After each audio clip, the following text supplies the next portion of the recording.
भाइयों और बहनों, मातृशक्ति को नमन।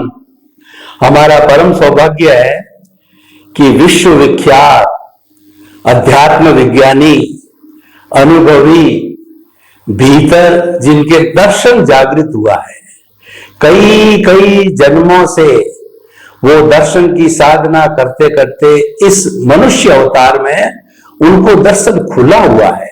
अब उनके मन की ये तड़फ है, दिल की ये तड़फ है, उस दर्शन को मैं बांटूं, खुले हाथ से बांटूं।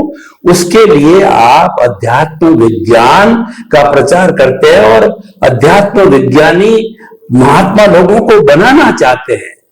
तो इसीलिए हमें आपके एक एक शब्द, एक एक अनुभव को सुनना है, उसका आनंद लेना है, शिरोधार्य करना है, आत्मसात करना है और जीवन में उतारना है। आपके एक एक शब्द, एक एक बात को जीवन में उतार करके और हमें मुक्ति की नींव लगानी है।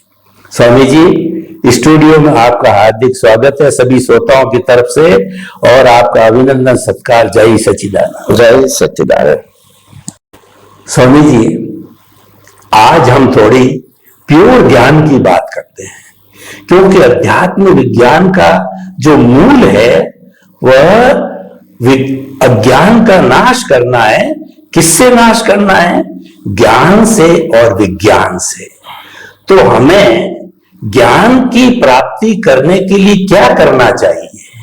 हमने यह तो समझ लिया कि ज्ञान और विज्ञान के द्वारा अज्ञान को समाप्त करना है, लेकिन कोई व्यक्ति, जैसे मेरा जैसा कोई ज्यादा जानकार न हो या कोई भी व्यक्ति हो, वो ज्ञान क्या होता है, किससे लिया जाना चाहिए, कैसे लिया जाना चाहिए, कैसे उसकी कंसिस्टेंसी, सतत जागरण रहना चाहिए, तो कृपया ज्ञान लेने की विधि पूरी बताएं हमारे श्रोताओं को, ताकि श्रोता लोग लाभान्वित हो सके। धन्यवाद। सभी श्रोताओं को, मुमुक्षुओं को, जिज्ञासियों को मेरा नमस्कार। आध्यात्म विज्ञान में ज्ञान पाना ये बहुत बड़ा क्वेश्चन है। लोग समझते हैं कि ज्ञान पाना हमारे लिए बड़ी बात है, और बड़ी बात हो सकती है, मगर वो ज्ञान अज्ञान को नाश करने का ज्ञान है, आत्मा के लिए ज्ञान नहीं है। आत्मा तो है, आत्मा अनंत ज्ञान वाला है, मगर वो अनंत ज्ञान वाले आत्मा के बीच में और शरीर दोनों के बीच में जो अज्ञान की मान्यता का जो पर्दा खड़ा हो गया है, ताकि आत्मा की अनुभूति हम नहीं कर सकते हैं, आत्मा की क्वालिटीज का अनुभव नहीं कर सकते हैं।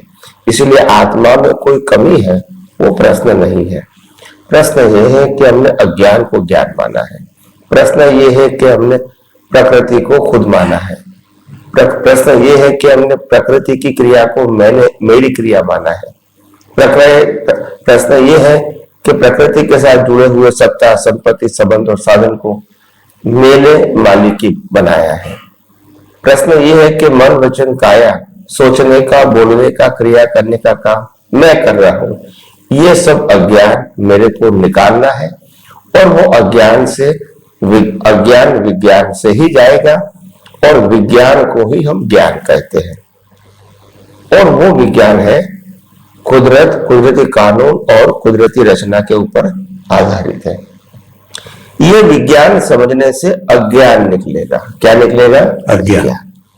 और अगर अज्ञान जीरो हो गया, वही केवल दर्शन, और केवल दर्शन हो गया तो केवल ज्ञान का ही बीज होता है, और कोई बीज होता नहीं है। और केवल ज्ञान नेक्स्ट वर्ष में रिजल्ट के रूप में आएगा, विदाउट एनी पुरुषार्थ। तो आज लोग जो ज्ञान समझते हैं वो ज्ञान आत्मा के लिए नहीं है, मगर आत्मा की अनुभूति में जो अज्ञान की बिलीफ जो बाधक बनी है, इसको मिटाने के लिए है। तो सबसे पहली बात, हमको ज्ञान का मतलब होता है जिस अज्ञान को ज्ञान माना है, इसको मिटाने का हमको ज्ञान चाहिए, दृष्टि चाहिए, विजन चाहिए। और वो विजन को हम कहते हैं आर्ट ऑफ विजन।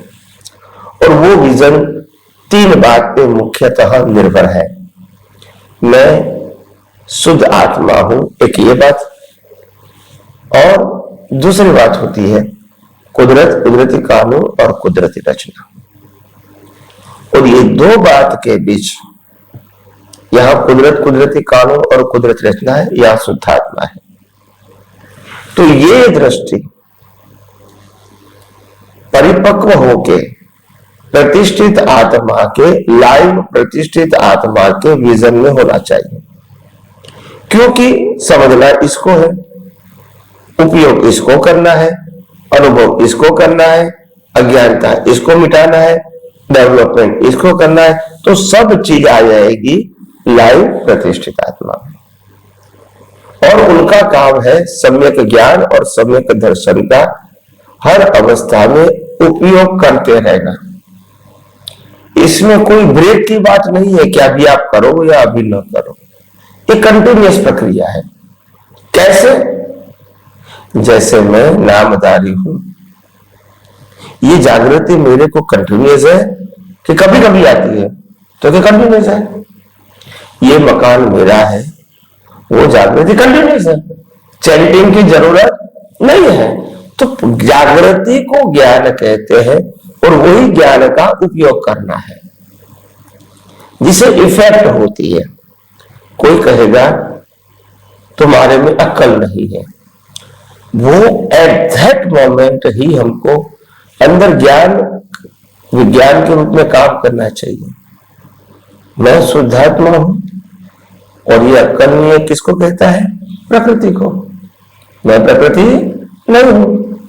अच्छा, और जो प्रकृति को अक्ल, बिना अक्ल वाला कहता है, वो कहने वाला भी कुदरती रचना है और ये प्रकृति भी कुदरती रचना है। तो दोनों को क्यों ऐसा व्यवहार करना पड़ा? एक को बोलना और एक को सुनना क्यों हुआ? क्योंकि कर्म का फल। और इसीलिए कोई गुनहगार है या कोई निर्दोष है, वो प्रश्न बोलने वाला गुनहगार और सुनने वाला निर्दोष ऐसा नहीं है। ये दोनों अपने का हिसाब खत्म कर रहे हैं। तो कहने का मतलब ये आध्यात्म विज्ञान अज्ञान को मिटाने के लिए, हमको अज्ञान को मिटाने का ज्ञान चाहिए। क्यों अज्ञान को मिटाने का ज्ञान चाहिए? क्योंकि अज्ञान ही आदि व्याधि उपाधि करवाता है, अज्ञान ही राग द्वेष करवाता है, अज्ञान ही क्रोध मान माया लोभ करवाता है, अज्ञान ही कर्म बंध की जड़ है, अज्ञान ही चारों गति में भटकाता है और अज्ञान ही जन्म मरण करवाता है। ये सभी का मध्य बिंदु, सेंटर पॉइंट है अज्ञान, रूट कॉज। तो वो जहां से जब तक नहीं निकलेगा, या तो वो निकालने की प्रक्रिया शुरू नहीं होगी, वहां तक आप सनातन सत्य का न अनुभव कर सकोगे और नहीं आत्मा के नजदीक जा सकोगे। अज्ञान के साथ आत्मा के नजदीक नहीं जा सकते हैं, अज्ञान के साथ संसार से नजदीक जा सकते, संसार से और नजदीक जा सकते और परिपक्व हो सकते अज्ञान के साथ। और अज्ञान मिटाते ही, अज्ञान मिटाने की प्रक्रिया शुरू होते ही आप संसार से अलिप्त रहना शुरू करते हैं और आत्मा की नजदीक जाना शुरू करते हैं। तो सबसे बड़ी बात यह है कि पहले हमारे दिमाग में से ये निकाल दो कि मेरे को ज्ञान आत्मा के लिए पाना है, अज्ञान को निकालने के लिए पाना है। ये बातें छोटी है, मगर क्या होता है जब परिस्थिति ऐसी आती है तो लोगों को लगता है कि मेरे में अज्ञान है। तो मैं कहूं ऐसा मत बोलो। एक बार आप ये भी स्वीकारते हो कि मैं अनंत ज्ञान वाला हूं, दूसरी बार ये भी बोलते हो कि मैं तो अज्ञानी हूं। दो बात कैसे हो सकती है? तो आत्मा ज्ञानी था, है और रहेगा, और प्रकृति के अंदर अज्ञान हो सकता है और प्रकृति की बिलीफ में अज्ञान हो सकता है, तो उसको मिटाना है। उसका मतलब ये नहीं कि अज्ञान मेरा है या मेरे में है। आप समझ रहे? ये अज्ञान प्रतिष्ठित आत्मा लेकर आया है और वो समय समय पे निकल रहा है। वो अज्ञान को इरेज करना है with the help of universal truth science, जिससे अज्ञान आगे नहीं बढ़ेगा और कर्म भी नहीं बनेगा। तो इंपॉर्टेंट बात यह है कि हम अज्ञान को मिटाने का ज्ञान प्राप्त करें। इसका नाम है ज्ञान में से विज्ञान क्यों बताता हूं। अगर ज्ञान शब्द बोलूंगा तो वो भी पॉइंट हो जाएगा।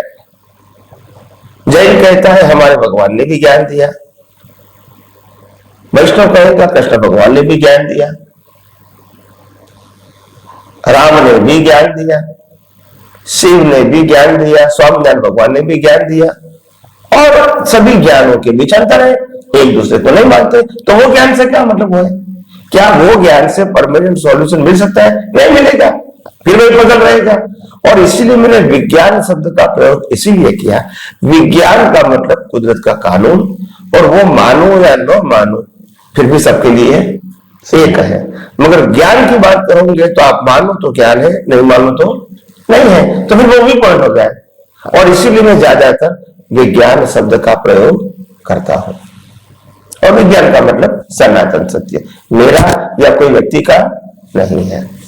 तो ये अज्ञान को मिटाने के लिए विज्ञान की जरूरत है, और विज्ञान को आप ज्ञान भी बोल सकते हैं। उसके लिए अनुभवी पुरुष की आवश्यकता होती है, और अनुभवी पुरुष के माध्यम से जो सैद्धांतिक ज्ञान सरल भाषा में मिलता है और सिंपल एग्जाम्पल से मिलता है, उससे हमारे जीवन का सामाजिक, धार्मिक और आध्यात्मिक सभी प्रश्नों का हमको परमानेंट सॉल्यूशन मिलता है। तो इसीलिए मैं चाहता हूं कि ये विज्ञान ज्यादा से ज्यादा लोगों के पास सरल भाषा में, नहीं सिर्फ मेरे माध्यम से, और भी बहुत सारे साइंटिस्ट तैयार हो चुके हैं, आध्यात्म विज्ञानी, उनके माध्यम से भी लोगों के पास जाए, और YouTube और टीवी के माध्यम से भी लोगों के पास जाए, किताबों के माध्यम से भी लोगों के पास जाए। वो ऑडियो या वीडियो के रूप में हो सकता है। तो इसीलिए कोई भी माध्यम से लोगों के पास पहुंचे, ये मेरी भावना है। और उसके लिए मैं जो भी कर सकूंगा संजोगों के मुताबिक वो करता रहूंगा। मेरा मकसद है लोगों को विज्ञान पहुंचना चाहिए।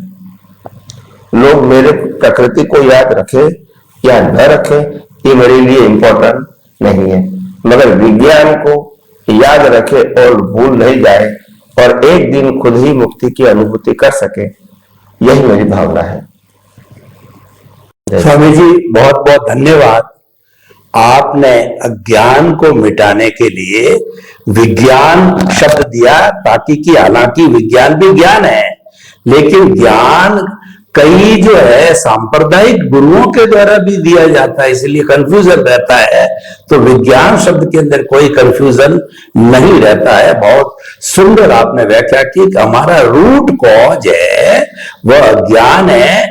इस अज्ञान को हमें विज्ञान के माध्यम से, सनातन सत्य के माध्यम से, कुदरत की रचना और कुदरत के कानून के माध्यम से हर सारे साधन उपयोग करके और इसको डिलीट करना है पूरा, तब हमें केवल दर्शन, आत्मा की अनुभूति हो सकती है।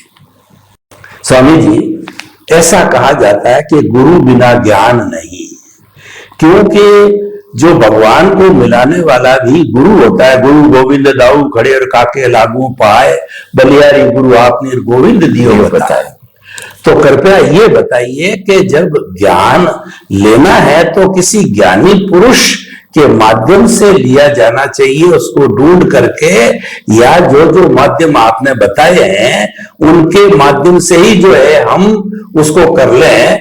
क्योंकि प्राय मान्यता हमारे भारतवर्ष में तो यही जमी हुई है कि गुरु बिना तो सच्चा ज्ञान मिलता ही नहीं है। वो तो एक तरीके से परोक्ष ज्ञान होता है, प्रत्यक्ष तो गुरु की हाजिरी से मिलता है, गुरु के कहना चाहिए उनके अतिशय से मिलता है, उनकी कृपा से मिलता है, उनके पुण्योदय से मिलता है, हमारे पुण्योदय से। तो कृपया ये बताइए कि ज्ञान किसी गुरु से, किसी विधि से लिया जाना चाहिए या स्व प्रेरणा से लिया जाना चाहिए? सबसे पहली बात यह है कि ज्ञान वो दृष्टि का विषय है, नॉलेज का विषय नहीं है। और ज्ञान दृष्टि है तो दृष्टि ज्ञानी, अनुभवी ज्ञानी पुरुष आपको देते हैं। और वो गुरु इसीलिए नहीं है क्योंकि वो ज्ञान देते हैं, वो निमित्त भाव से देते हैं, कर्ता भाव से नहीं देते हैं। कर्ता भाव से तो बोझ बन जाएगा इसको। और आखिर वो शिष्य की जिम्मेदारी गुरु बन के क्यों ले? उनको भी तो मोक्ष में जाना है, और जिम्मेदारी लेंगे तो फिर वो जिम्मेदार भी रहेंगे। और इसीलिए ज्ञानी पुरुष जब ज्ञान की दृष्टि देता है, विज्ञान की दृष्टि देता है, तो कभी ये नहीं कहता है कि मैं आपका गुरु हूं और आप मेरे शिष्य हैं। मैं तो जो मेरा अनुभव है वो बांटने के लिए आया हूं। आपको जो भी प्रश्न है या जो भी समाधान चाहिए मैं आपको देने के लिए तैयार हूं। और अगर समाधान मिल जाए तो यही विज्ञान का उपयोग करके आप अनुभव करो। अगर उसमें कोई बाधा है तो आप मेरे को प्रश्न कर सकते हैं, मगर तुम मेरे आधारित या मैं तुम्हारे आधारित वो अनुभवी ज्ञानी पुरुष इस परिस्थिति आने देते नहीं है। उनका एक ही मकसद है, मैं भी मुक्त था, मुक्त हूं और मुक्त रहूं, क्योंकि मेरे को वास्तव में मुक्तता की अनुभूति करनी है। आत्मा तो शरीर से मुक्त था, है और रहेगा, मगर डिफरेंस क्या है? अनुभूति नहीं है। तो अनुभूति करना चाहता हूं, और इसीलिए अगर मैं खुद अपने शरीर से मुक्त रहना चाहता हूं तो मैं किसी का गुरु कैसे बन सकता हूं? और आपको भी मैं मुक्त रखना चाहता हूं ताकि आपकी जिम्मेदारी मेरी जिम्मेदारी बन जाए। मैं मार्गदर्शक के रूप में बना रहूंगा, गाइड के रूप में बना रहूंगा कभी भी, और कोई कंडीशन नहीं रहेगी कि आप इतना इतना करोगे तो ही मैं विज्ञान बताऊंगा, दिखाऊंगा, नहीं। आप रेगुलर आओगे तो ही बताऊंगा, नहीं। आप जब भी आओ, जो भी उलझने रखो मेरे सामने, मैं आपको गाइड करूंगा। और आपको समझ के वही विज्ञान को संजोगों में दृष्टि से उपयोग करना है, अनुभव करना है। मेरा मन वचन काया का तो अनुभव करना नहीं है, और नहीं कोई मेरी स्पेशल आज्ञा है, और नहीं मेरी तरफ से कोई सत साधन है। तो बात सिंपल है। और इसीलिए हर ज्ञान अनुभवी ज्ञानी पुरुष हमेशा मुक्त होते हैं और दूसरे को भी मुक्त रखते हैं। ये उनकी विशेषता होती है, और वो सैद्धांतिक है। ऐसा नहीं कि वो जिम्मेदारी लेना नहीं चाहते। वो समझते हैं मैं किसी को बंधन में क्यों डालूं, मेरा ज्ञान मुक्ति के लिए, बंधन के लिए नहीं है। तो मैं अगर आप गुरु बन जाऊंगा तो फिर मेरी अपेक्षा रहेगी कि मैं जो कहूं वो ही करो, और नहीं करूंगा तो मेरे को अच्छा नहीं लगेगा या तो गुस्सा करूंगा। तो ये फिर रिलेटिव टर्म्स हो गए। तो एक रिस्पेक्ट के तौर से गुरु कहना वो तकलीफ की बात नहीं है, मगर अनुभवी ज्ञानी गुरु बनते नहीं है। वो मुक्त रहते हैं और सामने वाले को मुक्त रखते हैं। वो मार्गदर्शक होते हैं, और मार्गदर्शक ही रामकृष्ण महावीर भी मार्गदर्शक ही थे। अगर वो गुरु बनते तो किसी को ये ज्ञान कंपलसरी लादते।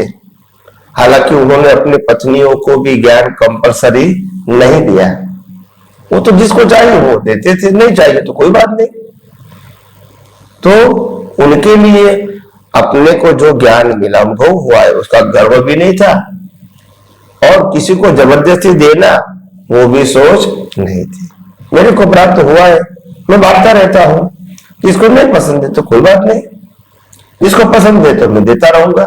ये मेरा जीवन है, ये मेरा जीवन का मकसद है।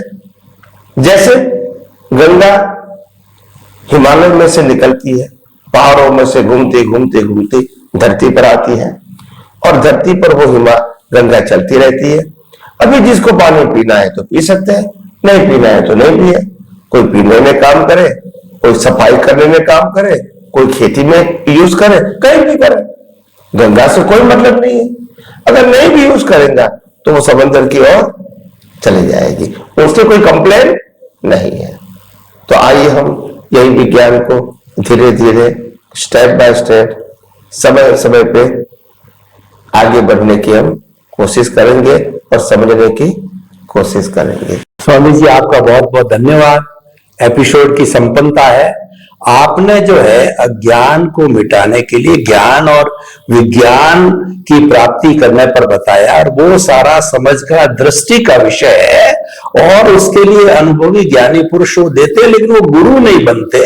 यानी कि आपकी वो दृष्टि का परिवर्तन करते हैं, फिर आप अपना रास्ता आगे से आगे खोजते रहो। भाइयों बहनों, आपके जो भी प्रश्न है वो हमारा जो ईमेल आईडी और फोन नंबर इत्यादि वेबसाइट वगैरह आपको दी हुई है, उस पर आप भेज सकते हैं। वो सारी चीजों को हम इकट्ठा करके प्रश्न बना करके स्वामी जी के पास में आपकी भावनाओं को प्रस्तुत करते हैं, ताकि आपको सही समाधान मिल सके। तो आप समय समय पर ये अपना भेजते रहिए, और ये हमारी सत्संग अभी लगातार चलती रहेगी। जय सच्चिदानंद। जय सच्चिदानंद।